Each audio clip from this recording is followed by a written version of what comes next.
Gus Dur akan dibunuh.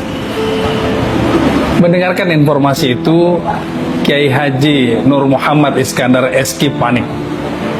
Ia segera menghubungi orang-orang dekat Soeharto, berusaha meminta maaf karena Soeharto marah saat mengetahui Gus Dur di Singapura mengatakan Soeharto goblok.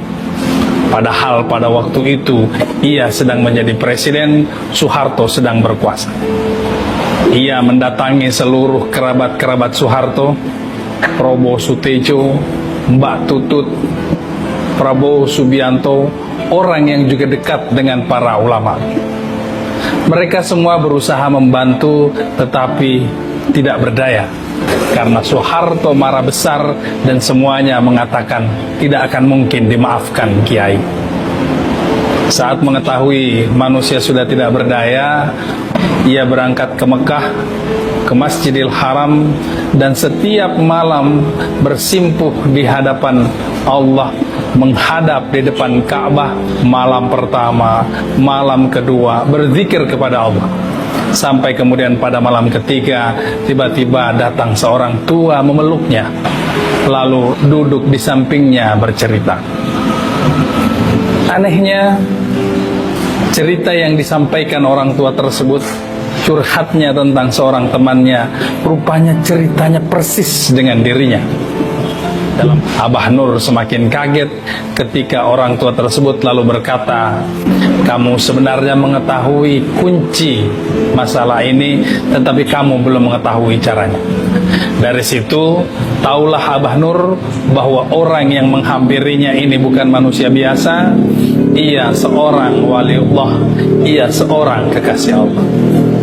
Orang tua itu lalu mengajarinya bahwa kunci dari persoalan ini adalah berzikir dengan membaca surah Yasin. Ada cara baca khusus yang disampaikan dan waktu khusus untuk melakukannya.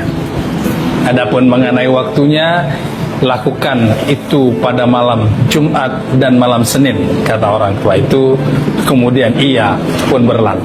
Keesokan malamnya, malam Kamis, Abah Nur sudah langsung mengamalkan ajaran tersebut.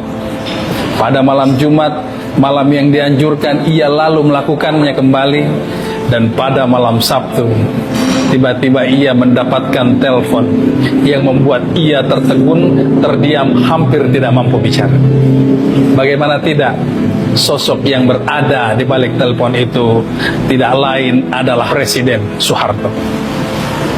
Pak Harto lalu meminta Abah Nur untuk mempertemukan dirinya dengan Gus Dur, melakukan islah di pesantren Abah Nur, pesantren As-Siddiqiyah. Berlinang mata Abah Nur karena apa yang diajarkan kepadanya terbukti seketika itu juga. Akhirnya di pesantren Abah Nur, Soeharto bersama Gus Dur melakukan islah. Berzikir kepada Allah, memohon, mengingat kepada Allah adalah jalan terakhir yang bisa manusia lakukan. Ketika semua pintu sudah tertutup, ketika seluruh harapan tidak ada, ketika sudah tidak ada lagi yang mampu dilakukan, jangan menyerah, tetapi berserahlah kepada Allah. Setidaknya dengan berserah kepada Allah, Allah akan membuat hati tentram. Kata Allah, ingatlah, dengan berzikir kepada Allah, hati menjadi tentram.